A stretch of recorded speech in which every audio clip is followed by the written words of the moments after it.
नमस्कार,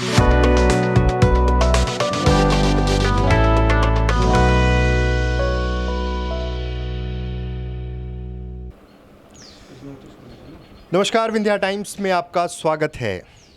मध्य प्रदेश में बुलडोजर चल रहा है, अतिक्रमण हट रहे हैं, तमाम वाकया हैं, लेकिन देवतला विधानसभा में कुछ घटनाक्रम ऐसे हो रहे हैं जिसको लेकर कांग्रेस को आपत्ति है, वहाँ के कांग्रेस नेताओं को भी आपत्ति है। हमारे साथ जयवीर सिंह जी हैं। जयवीर सिंह जी, एक मसला है, आप अभी डिस्कस कर रहे थे, नोटिस जारी हुआ है लोगों के घर तोड़ने का, तमाम तरह की उसमें चीज़ें हैं। वो पूरा प्रकरण क्या है और स्टे कैसे मिला था, इस चीज़ को बताइए। देखिए, देवतलाव विधानसभा क्षेत्र का जो मुख्यालय देवतलाव है, भोले बाबा की शिवनगरी है। और ये आज से नहीं, कई मतलब सैकड़ों वर्षों से छोटे छोटे व्यापारी वहाँ पर मतलब सुहाग की सामान और छोटे छोटे कढ़ैया, सिंदूर, ये सब जितने भी हैं सब वो भगवान भोले बाबा की नगरी है, प्रसाद के रूप में बहुत सारे आइटम श्रृंगार से संबंधित सब चीज़ें छोटी छोटी दुकान चला करके अपना पेट जीविकोपार्जन चलाते हैं। वहीं दूसरी ओर एक आस्था का बहुत बड़ा केंद्र बिंदु है, जहाँ हम लोग पूरा ना देवतला और रीवा बल्कि उत्तर प्रदेश में भी जो हमारे नातेदारी रिश्तेदारी है, बहन बेटियाँ और रिश्तेदार के लोग आकर के वहाँ से अपना मन भगवान भोले बाबा के प्रसाद के रूप में दुकानों से छोटी छोटी दुकानों से सामान खरीदते हैं और उसको ले जाकर के लोग बाग ईश्वर का प्रसाद मान के अपने जीवन में एक खुशहाली के लिए उसको ले जाते हैं। अभी हाल में ये जानकारी हुई, ये नोटिस जो है तो तहसीलदार न्यायालय देवतलाव द्वारा ये 5 लोगों को श्री हजारी लाल गुप्ता, रोहिणी प्रसाद गुप्ता, वंदना गुप्ता, प्रेमलाल गुप्ता, वेद प्रकाश उर्फ रतन दीक्षित, ये सभी लोग देवतलाव के हैं।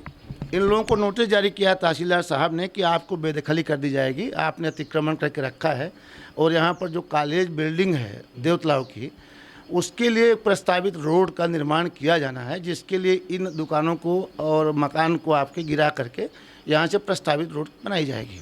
मैंने स्वयं वहाँ पर देखा है और ये माजरा के लिए 5 दुकानों का नहीं है। ये माननीय उच्च न्यायालय जबलपुर हाई कोर्ट के एक्टिंग चीफ जस्टिस ऑनरेबल ये राजेंद्र मेनन साहब ने 2/6/16 को लगभग 80-90 व्यापारियों को स्टे दिया था।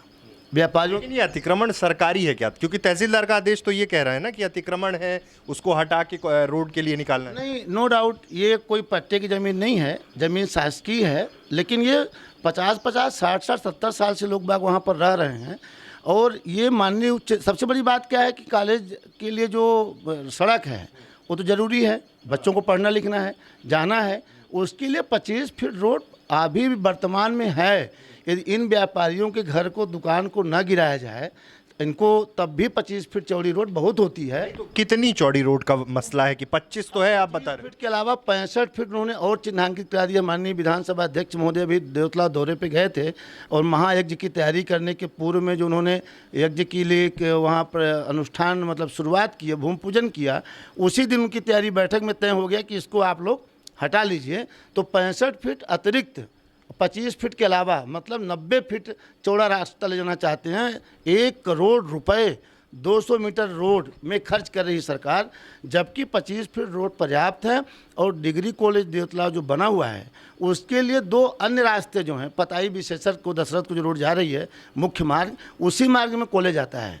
तो कॉलेज जाने के 2 रास्ता पहले से भी हैं और ये रास्ता बनना बहुत ज़रूरी है, चूँकि बीच से एक रास्ता और बन जाएगा, अच्छा रहेगा। लेकिन 25 फीट जो चौड़ाई है वो कम नहीं है। मैं तो एक इंजीनियर हूँ, मैं इस नाते भी आपसे कह रहा हूँ कि इतना बड़ा कॉलेज की स्ट्रेंथ जो है वहाँ की, भविष्य में भी हम मान लें कि स्ट्रेंथ बढ़ेगी, तब भी 25 फीट रोड कोई कम नहीं होती। इसमें ट्रक, बस, गाड़ी, 4 व्हीलर, 2 व्हीलर आराम से जा सकते हैं। इसमें विधायक जी की जो मंशा है कुछ और है। मतलब नहीं, साफ करिए, मंशा क्या हो सकती है? आप बता रहे हैं कि 65 फीट वो करना है, मतलब 90 के आसपास हो जाए। 90 फीट तो बहुत बड़ा है। तो 90 फीट की आवश्यकता नहीं है वहाँ पर। ये व्यापारी बहुत गरीब तबके के, मतलब मैं आपसे कहना चाहता हूँ कि यदि आप कभी देवतलाव आएँ तो देवतलाव पूरे बाजार में इनसे गरीब और कोई व्यापारी नहीं मिलेगा। जिन व्यापारियों को कह रहे हैं 65 फीट में जो दायरे पे आ रहे हैं, इनको हटाने की बात हो रही है। और सबसे बड़ी बात क्या है कि कानून का राज है। माननीय उच्च न्यायालय के acting chief justice honourable Rajendra Menon साहब का दिया हुआ स्टे, आज भी ये स्टे आप देखिए, हमने कल एसडीएम साहब को, कलेक्टर साहब को ये कागज़ भेजा है कि कलेक्टर एसडीएम साहब से मेरी बात हुई है कि कानून का राज है ना भाई, आपको जितना आवश्यकता उतना जगह आपको मिल रही है, फिर अन्यथा जो अधिकतम आप ले रहे हो उसकी आवश्यकता नहीं, पहली बात। दूसरी बात, कानून आड़े आ रहा है। चीफ जस्टिस के माननीय उच्च न्यायालय की अवमानना हो रही है, तो न्यायालय तहसीलदार का है और न्यायालय वो भी chief justice honourable high court Jabalpur का है। तो आप माननीय कंटेम्प्ट ऑफ कोर्ट हो रहा, मतलब हाई कोर्ट हो रहा है। और ये जो बेजा कब्जा हटा रहे हैं, हटाएं जहाँ भी हटाना हो, लेकिन यहाँ तो स्थगन है। और दूसरी चीज़, आपको आवश्यकता भी इसकी नहीं है। और तीसरी चीज़, व्यापारी हैं, छोटे छोटे लोग, बड़े गरीब तबके के लोग हैं, इनका लू चल रहा है, इतना डिग्री टेम्परेचर है, वो बच्चों को लेकर कहाँ जाएंगे? वहीं छोटी छोटी दुकान है, वहीं रहते भी लोग हैं, तो उनको निवास का भी मामला है। तो कुल मिला के माननीय विधानसभा अध्यक्ष महोदय की धर्मपत्नी श्रीमती ललिता गौतम जी का इसी चौड़ाई वाली रोड बनाने में आगे प्लाट आ रहा है, जो 24 आरे है, वो मतलब 0.024 आरे है। ललिता गौतम जी माननीय अध्यक्ष महोदय की श्रीमती जी हैं और उनका प्लाट इसी में पड़ता है। तो व्यापारियों का आरोप है कि अपने प्लाट में ले जाने के लिए अनावश्यक रूप से इतना पैसा खर्च कर रहे हैं, जबकि आपने देखा कि देवतला विधानसभा मुख्यालय में थाना में 200 देवतला लौर, जो थाना लौर के नाम से है, 200 राजस्व ग्राम आते हैं देवतलाव थाने में। देवतलाव से लेके छपरा, डिहार, अर्जुन कहुआ, चुराहट से 8 किलोमीटर पहले तक ये देवतलाव थाना है। 2/3 इसमें जंगल और पहाड़ हैं। छपरा, डिहार, सूजी, उमरी, डगडुआ, ये जो गांव से पठारी गांव हैं, यहाँ पानी के बहुत भीषण संकट है। एक एक बाल्टी पानी पीने को नहीं मिल रहा है। जब कहीं आग लग जाती है तो बताइए कैसे पानी बुझेगा? तो फायर ब्रिगेड जो सबसे बड़ी ज़रूरत है, तो माननीय विधानसभा अध्यक्ष महोदय को ध्यान इसमें होना चाहिए कि 15 वर्ष से वो विधायक हैं वहाँ के, और वहाँ पर ये 35 साल से बीजेपी के विधायक वहाँ हैं। 15 साल से माननीय गौतम जी, 14 साल इनका तीसरा टर्म हो गया है, और वहाँ पर हर दिन कहीं न कहीं आग लगती है। मनगवा में थाने में फायर ब्रिगेड है, नई गढ़ी में है, मऊगंज में है, पर देवतला में थाना में फायर ब्रिगेड न होने के कारण मतलब हजारों खलिहान हर साल जल जाते हैं। किसानों को 2 रुपये नहीं मिलता कहीं भी, और इतना जंगल जल रहे हैं, मवेशियों की नुकसान होती है, जीव जंतु जल जाते हैं इस जंगल की लपट में। तो माननीय विधानसभा अध्यक्ष महोदय 25 फीट की रोड बनाएं, उसका स्वागत है। हम भी साथ में हैं, व्यापारी परिवार साथ में, और व्यापारियों का दुकान गिराकर ही पहले उसको बनाया गया रास्ता। हम लोगों ने किसी ने आपत्ति नहीं की, क्योंकि बच्चों को जाने के लिए रास्ता चाहिए, पर जितना आवश्यकता था उसकी पूर्ति हो चुकी है। अनावश्यक रूप से एक तो पैसे का दुरुपयोग हो रहा है। इस पैसे से हम, देवतलाव में अस्पताल नहीं है, देवतलाव में एम्बुलेंस मतलब व्यवस्था नहीं, सुविधा नहीं है, देवतलाव में डॉक्टर नहीं है, देवतलाव में नर्स नहीं है, देवतलाव में 5 बिस्तर का अस्पताल नहीं, जहाँ कोई मरीज एक्सीडेंट होता है सीधे रीवा लाते हैं।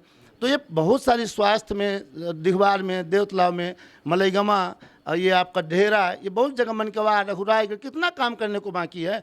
तो स्पीकर साहब, किसी को इस भावना के तहत कि आपको लोगों ने वोट नहीं किया है, देवतलाव में आप चुनाव हार गए हो, तो आप देवतलाव में तो चुनाव नहीं हारे हो, आप तो पूरा मऊगंज तहसील में चुनाव हार गए, 25 से वोट से आप पीछे हो। नहीं, लेकिन मेरा ये कहना है कि काम तो बहुत सारे कर रहे हैं, जैसे उप तहसील का मसला है, जहाँ पे उप तहसील तो कांग्रेस के टाइम पे, उप तहसील का आपको बता दूं, उप तहसील का जो भूमि पूजन है वो हमारी कांग्रेस कमलनाथ जी के सरकार में भूमि पूजन हुआ, उसी समय उप तहसील बन के निर्माण हुई। और देवतला उप तहसील बहुत हास्यास्पद बात है, जहाँ भोले बाबा की नगरी, त्रेता युग की नगरी है, वहाँ पर तहसील क्या, एसडीएम साहब को बैठना चाहिए और तहसील होनी चाहिए। उप तहसील से क्या होगा? उन्होंने कहा चावल दिया, पीले पीले चावल तमाम बांटे, बोले शिवराज आ रहा है, आपको तहसील देके जाएगा, नगर पालिका देके जाएगा। क्या हुआ? चावल का अपमान आपने किया, पूरे लोगों को भावना प्रक्रिया में तो बोले ले आए ना, क्योंकि तमाम जो योजनाएं सीधे तौर पे देवतलाव के लिए ला रहे हैं। तहसील कैबिनेट से अभी आपको बता दूं कि कई ऐसे मालवा के जिले हैं और महाकौशल के हैं, निवाड़ के हैं, जहां माननीय मुख्यमंत्री जी ने अभी तहसील घोषित किया।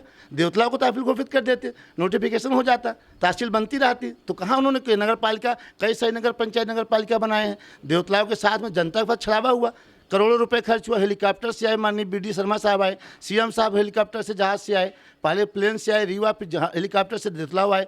कितना करोड़ों रुपए खर्च हो गया पूरे यात्रा में, साइकिल यात्रा में। क्या मिला देवतलाव को बताइए आप? एक जुमला के अलावा क्या रहा देवतलाव की जनता के साथ में? आपने न तहसील दिया, न नगर पालिका दिया, न कुछ दिया। आज नगर पालिका हो जाता, तहसील हो जाता, तो हम लोग खुशी होती कि कम से कम विधानसभा अध्यक्ष जी, चुनाव तो जनता ने जनादेश आपको नहीं दिया, जनादेश तो सीमा सिंह के पक्ष में था, लेकिन चलिए आप विधानसभा अध्यक्ष बन गए शासन के आदेश से विधायक बन करके, तो कोई बात नहीं, पर आप कुछ देवतलाव के लिए करो। तो आप कर क्या रहे हो? आतंक की राजनीति, भय की राजनीति, ये व्यापारियों को डराने की राजनीति, ये क्या हो रहा है? देवतलाव में पानी की समस्या है, ट्रांसफार्मर जले हुए हैं 1000 से ऊपर, किसानों की पूरा फसल सूख गई, उमरी में 3 ट्रांसफार्मर जले हुए थे, 100 एकड़ किसान की ज़मीन सूख गई, ट्रांसफार्मर नहीं लगवा पा रहे हैं आप ये सब काम करिए। केबल जली हुई है, ट्रांसफार्मर जला हुआ है, डॉक्टर नहीं है, अस्पताल नहीं है, सीतापुर, रघुराजगढ़। आप शहीद दीपक सिंह के नाम पे आपने मुख्यमंत्री जी ने अर्थी रख करके कहा कि हमको फक्र है, पूरे प्रदेश के इकलौता सैनिक हमारे एरिया के हैं, देवतला विधानसभा फरेदा देवरा के शहीद दीपक सिंह के गाँव में उन्होंने कहा कि हम अस्पताल बनाएंगे। एक पत्थर नहीं रखा है आज तक, साइकिल यात्रा निकाल दिए, माला पहन लेते हैं जाकर के वहाँ पर। हमें दुख लगता है कि एक शहीदों के साथ आप झूठ बोल रहे हो माननीय मुख्यमंत्री जी, और वो उस जगह जहाँ स्पीकर साहब बहुत बड़े पद में बैठे, संवैधानिक पद में बैठे हुए हैं, और संविधान का पालन, कानून का पालन करने वाली भारतीय जनता पार्टी की शुचिता कहाँ गई?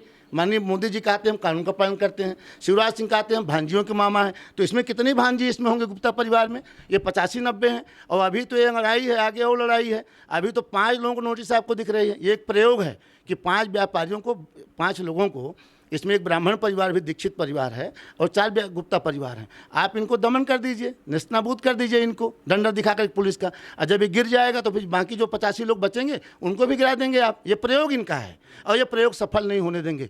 पूरी कांग्रेस पार्टी, हम लोग माननीय उच्च न्यायालय के अवमानना नहीं होने देंगे।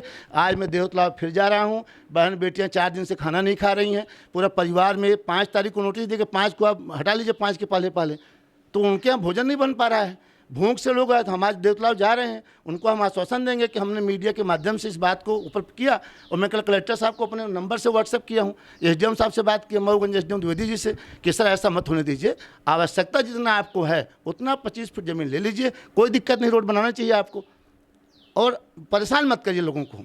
नहीं तो ये लड़ाई फिर कैसे लड़ेंगे? आप कह रहे हैं कि कांग्रेस पार्टी सड़क पर उतरेगी।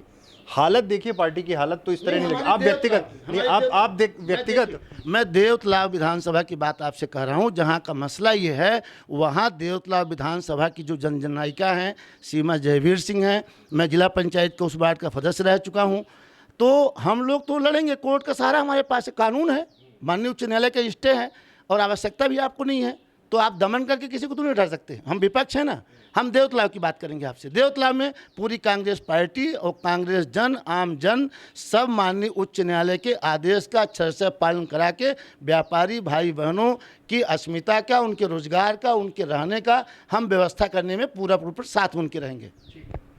बड़ी बात है कि कोर्ट का स्थगन है, और कोर्ट के स्थगन के बाद अगर तहसीलदार ने ये आदेश दिया है कि गिरा दिया जाए, और कोर्ट ने रोक लगा रखी है, ऐसे में तो सीधे सीधे न्यायालय की अवमानना हो रही है। अब इसमें आगे क्या होगा? क्योंकि जो आरोप जयवीर सिंह ने लगाए हैं, उनका जो कहना है कि किस तरह से षड्यंत्र करके ये तमाम चीज़ें की जा रही हैं, आम लोगों को परेशान किया जा रहा है, और देवतलाव के तमाम वो मुद्दे हैं। अब देखना होगा कि भविष्य में इसमें क्या होता है, कांग्रेस कैसे इस लड़ाई को लड़ती है, और क्या न्यायालय ने जो आदेश दिया है, जो स्थगन दिया है, उस पर अगर ये प्रशासन कार्रवाई करता है तो उनके ऊपर क्या कार्रवाई होगी। बहुत बहुत धन्यवाद।